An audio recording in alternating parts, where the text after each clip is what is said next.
Hello 8th class, कैसे हैं आप सभी बच्चों। उम्मीद करती हूँ अच्छे होंगे, घर में सेफ़ होंगे, काम टाइम टू टाइम कर रहे होंगे। आज हम हिस्ट्री का चैप्टर 5 करेंगे, क्राफ्ट एंड इंडस्ट्री। ठीक है, क्राफ्ट एंड इंडस्ट्री के बारे में पढ़ेंगे। फर्स्ट ऑफ ऑल देखिए, क्राफ्ट एंड इंडस्ट्री क्या होता है। नई नई चीज़ें बनाना, इसके बारे में हम जानेंगे। देखिए, Indian economic subsequent to British economic, Indian economic to British economic के बारे में। Main motive of the East India company was to learn more and more profit, therefore they made every effort to earn more and more profit. यानी देखिए, East India company का main profit हुआ करता था profit ज़्यादा से ज़्यादा earn करना, but they made every effort to earn more and more profit. और वो ज़्यादा से ज़्यादा प्रॉफिट को अर्न करने के लिए वो कुछ भी कर सकते थे। एज अ रिज़ल्ट आया कि the company grabbed agriculture, commercial और इंडस्ट्रियल, जब इसमें एंटिटी इन इट हैंड, जब उनके हाथ में आई, तो during the company's rule up to 1857 से during the rule of crown up to 1947 were exploited, वो बढ़ता गया और हार्मफुल टू इंडियन इकोनॉमिक, और वो इंडियन इकोनॉमिक के लिए हार्मफुल होता गया। The East India Company derived enormous economic empire with the objective of making lots of profit from trade with India. The company made India a major market for good manufacture in England. On the other hand, for them, India was a rich source for raw material for their factory. देखिए, इसमें ये कह रहा है कि east India company जो थी वो इकोनॉमिक एम्पायर बहुत ज़्यादा अच्छी थी उसकी, बट वो इंडिया से बहुत ज़्यादा ट्रेड करने में और प्रॉफिट कमाने में आगे हो चुका था। उसकी मार्केट में बहुत अच्छी एक गुड मैन्युफैक्चर इंग्लैंड की मार्केट थी हमारे यहाँ पे। बट दूसरी तरीके से कहा जाए तो इंडिया रॉ मटेरियल के लिए सबसे ज़्यादा रिच सोर्स माना जाता है हमारी फैक्ट्री का।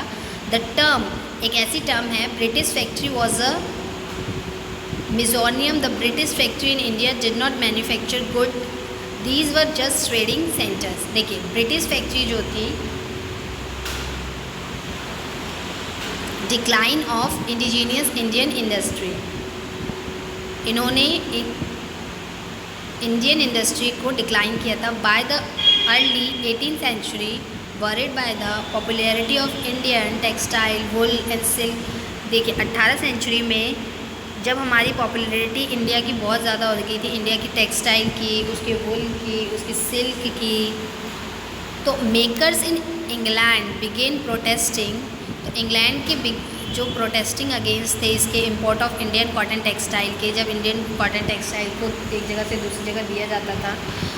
देयरफॉर इन 1720, तो 1720 में British government intense a legislation banning the use of printed cotton textile.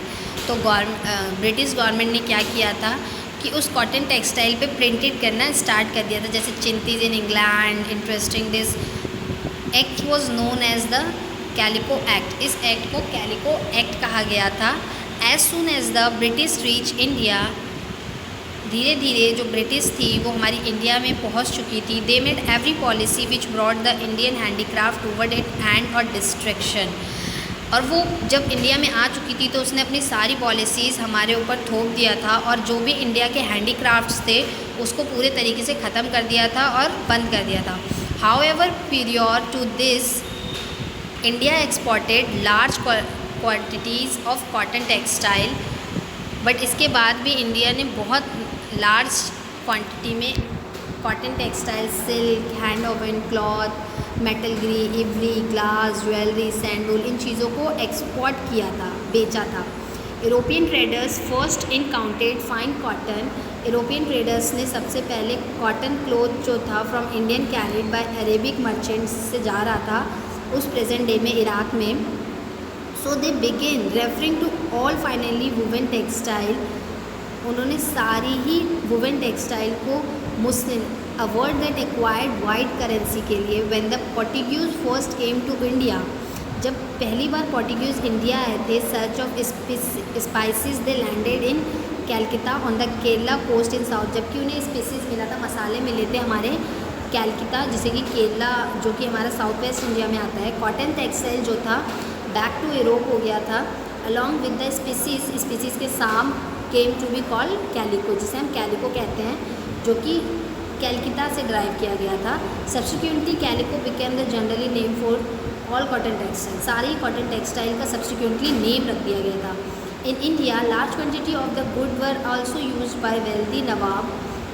हमारे इंडिया में इसका लार्ज क्वान्टिटी जो था नवाब्स, राजा, नॉबल्स, ठीक है, ये ऐसे लोग लिया करते थे। बट द ब्रिटिश गवर्नमेंट जो थी with a view to discourage muslin in 1720 में इसने जो मुस्लिम्स थे, बट द ब्रिटिश गवर्नमेंट ने देखा कि मुस्लिम जो थे इसका डिस्करेज कर रहे थे। Indian handicraft were established as there were not enough to of Indian buyers. जो कि इंडियन अपने हाथों से हैंडीक्राफ्ट्स बनाते हैं वो इंडियंस के लिए ज़्यादा बायर नहीं हो पा रहा है। Since the place of noble, उसकी जगह पे nobles who love to patronise industries, उन्होंने पैट्रोनाइज इंडस्ट्रीज़ को ज़्यादा मानना स्टार्ट करा। Was taken over by the British civil servants, और ब्रिटिश सिविल सर्वेंट्स को लिया who were indifferent to Indian interested, जो कि इंडियन इंटरेस्टेड नहीं हुआ करते थे। देखिए कॉजेज, इसके कारण क्या थे। फॉर ऑलमोस्ट 150 ईयर्स, ज़्यादा से ज़्यादा मतलब 1 साल या 50 साल से ज़्यादा, the English East India company जो थी trade good and precious stones, यानी गुड्स को और ऐसे ऐसे पत्थर मिला करते थे जो कि हाई प्राइजेस में मार्केट में बेचा जाया करता था। Thus there was an increasing demand, जिसकी फॉर इंडियन गुड्स में उसकी डिमांड को इंक्रीज़ कर दिया जाता था। द रूरल इंडियन आर्टिशियंस जो हुआ करते थे, एज ए रिज़ल्ट उस रिज़ल्ट पे आया कि वो were parasites by the official of the English East India Company to sell their good, कि इंग्लिश ईस्ट इंडिया कंपनी को बोला गया कि वो अपने गुड्स को सेल करें डिटेक्टेड प्राइस पे। Some time the artisan were forced to accept the advance so that they could not work for some other European trading company और सम इंडियन मर्चेंट्स, कि कुछ यूरोपियन कंपनीज में नहीं करना चाहते थे बट मर्चेंट्स, ठीक है। अब देखिए the growing popularity of the Indian की ग्रोइंग पॉपुलैरिटी क्या हुआ करती थी। Posed a threat to British made finished good, कि वो एक ऐसे गुड्स को बना के बेचें जो कि एकदम फिनिश्ड हो, और ब्रिटिश गवर्नमेंट ऐसे स्टेप्स ले रहा था, check their inflow, imposing heavy duties दे रहा था Indian good and even restricting their imports. This gave a severe blow to the Indian handicraft industry. देखिए जब फाइनली उन्होंने नोट किया कि उस रूल्स को, उस नोबल्स को या लैंडलॉर्ड्स को उतना ज़्यादा हाई रिकमेंडेबल उस प्राइस पे नहीं मिल पा रहा था, उन चीज़ों को नहीं मिल पा रहा था, तो उन्होंने लॉस ऑफ पैट्रोनोज कर दिया था उनके हैंडीक्राफ्ट्स को। देखिए major invention that brought about the industrial revolution, कि कौन सी जगह पे कौन सी रेवोल्यूशंस को स्टार्ट किया गया था इंडियन हैंडीक्राफ्ट को एफर्ट करने के लिए इंडस्ट्रीज़ को। देखिए 1731 में एक फ्लाइंग शटल जो था इन्वेंटेड किया गया था हमारा, one weaver to do the work of two, मतलब एक ही वेवर 2 काम कर सकता है, ठीक है। फिर सेकंड था हार्गेरियस इन्वेंटेड द स्पेनिंग जेनी इन 1765, कि हार्गेरियस जो था उन्होंने एक इन्वेंट किया था स्पेनिंग जेनी, जो कि 1765 में। The machine could spin 8 thread instead to 1, यानी एक मशीन 8 थ्रेड्स को एक साथ इंस्टेट कर सकता था। Cartwright water frame utilise roller for twisting thread, यानी कार्टराइट वाटर जो था वो एक फ्रेम में यूटिलाइज करता था ट्विस्टिंग थ्रेड को। फिर 4 देखिए इन 1786 में आर्कराइट इन्वेंट किया था पावर लूम को।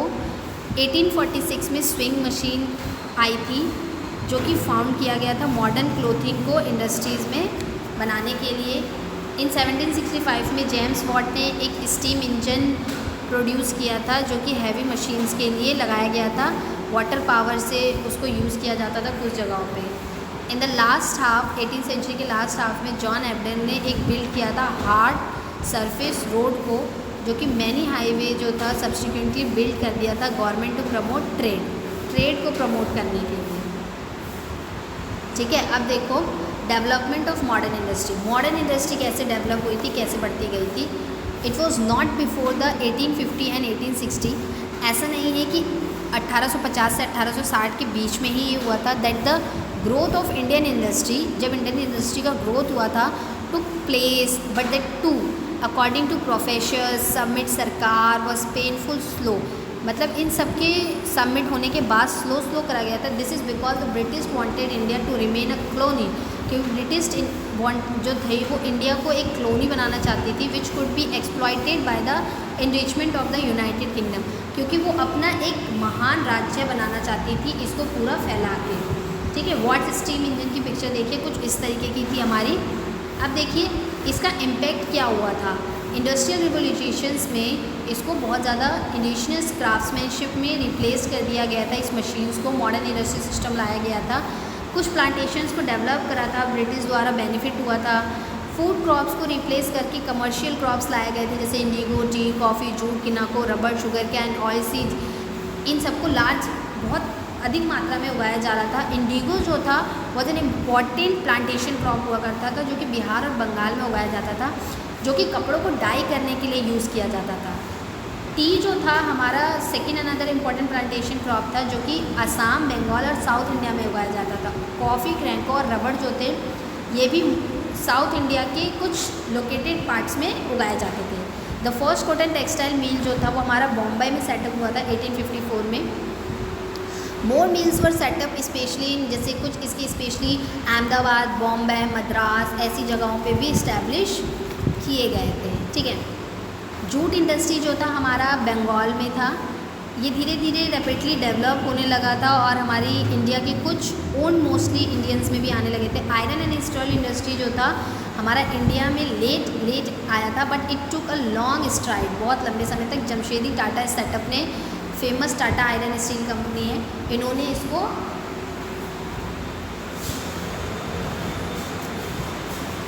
सून मोर आयरन एंड स्टील फैक्ट्रीज जो थी हमारी बंगाल और मैसूर में डेवलप होने लगी थी। और develop of the iron and steel industry, iron और स्टील इंडस्ट्री को डेवलप करते गए थे, जो कि हेल्प कर रही थी ग्रोथ ऑफ इंजीनियरिंग इंडस्ट्री।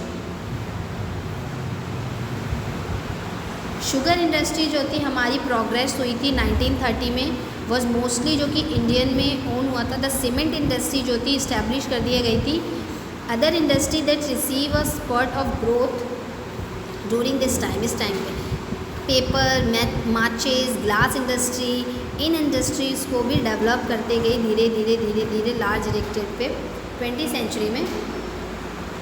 देखिए ईयर और डेवलपमेंट ऑफ इंडस्ट्री, 1843 में बंगाल कॉल कंपनी, 1853 में starting first cotton textile mill Bombay, 1855 में first jute mill Rishra Bengal, 1879 में 56 कॉटन टेक्सटाइल इंडिया एम्प्लॉइंग, 1882 में 20 जूट मिल्स, 1901 में 36 जूट मिल, 1905 में 206 कॉटन मिल, 1906 में कोल माइनिंग इंडस्ट्री, 1911 में Tata iron and steel company, 1940 में 26। अब देखिए important causes of slow growth of industrial development in India, कि स्लो कैसे इंडस्ट्रियल डेवलपमेंट हमारी इंडिया में ग्रोथ हुआ था। डिस्क्रिमिनेशन पॉलिसीज़ जो थी वो ब्रिटिश रूलर्स ने लेकर आए थे। कंपटीशंस जो थे मशीन मेड के द्वारा अब्रॉड, गुड मैन्युफैक्चर्ड अब्रॉड में हुआ करते थे अच्छे। ठीक है, रॉ मटेरियल को एक्सपोर्ट करते थे इंडिया से, रॉ मटेरियल ब्रिटिश को प्रोवाइड करते थे ब्रिटिश इंडस्ट्रीज़ में। लैक ऑफ कैपिटल, इंडिया में इतना कैपिटल नहीं होता था कि वो अपनी इंडस्ट्री में इन्वेस्ट कर सके। क्रेडिट फैसिलिटीज़ नहीं हुआ करती थी। टेक्नोलॉजी और वोकेशनल एजुकेशन इतनी नहीं हुआ करती थी। Heavy import duties India goods England में भेज दिया करते थे। बहुत से ऐसे रिस्ट्रिक्शंस आए थे। ठीक है, हाई फ्राइट चार्जेस हुआ थे हमारे इंडिया के रेलवे में। द इंडियन टेक्सटाइल इंडस्ट्रीज़ जो थी, हड़प्पा के कुछ लोग थे 5000 ईयर तक कॉटन क्लोथ्स उन्होंने इंडिकेटेड लेके चले थे, डिस्कवरी ऑफ सेवरल स्पेंडिस को लेके। ठीक है, चाइना, इजिप्ट, इंडिया ने बहुत सी जगह पे अपने टेक्सटाइल को एक्सपोर्ट किया था। मार्को पोलो रिकॉर्ड थे, इटालियन रोम्स में एशियन टाइम तक इंपोर्ट हुआ था। फाइन क्वालिटी के मुस्लिम सिल्क जिसे कहते हैं। सल्तनत पीरियड 13वीं सेंचुरी में भी टेक्सटाइल बहुत हुआ था यहाँ पे। मुग़ल पीरियड में भी फॉरेन ट्रेड और quality of wealth in India में रहता था। मालामाल और ढाका सपोर्ट किया करता था इसे। मतलब ऐसी बहुत सी चीज़ें थी। तो आई होप कि आपको मतलब पूरे में आपको ये बताया गया है कि कहाँ पे कौन सी जगह पे हमें ब्रिटिश ने कैसे नीचे किया था। एक तो उनकी अब्रॉड में बहुत अच्छी मशीन्स, उनके पास हैवी मशीन्स हुआ करते थे। कैपिटल बहुत ज़्यादा थी, वो इन्वेस्टमेंट बहुत अच्छा किया करते थे। हमारे पास उतनी हमारी कैपिटल ही उतनी नहीं होती थी कि हम ज़्यादा इन्वेस्टमेंट करें। हम अपने ज़्यादातर वर्क हाथों के थ्रू करते थे और वो लोग मशीन के। तो नॉर्मल सी बात है कि hand as compare to hand machine is working more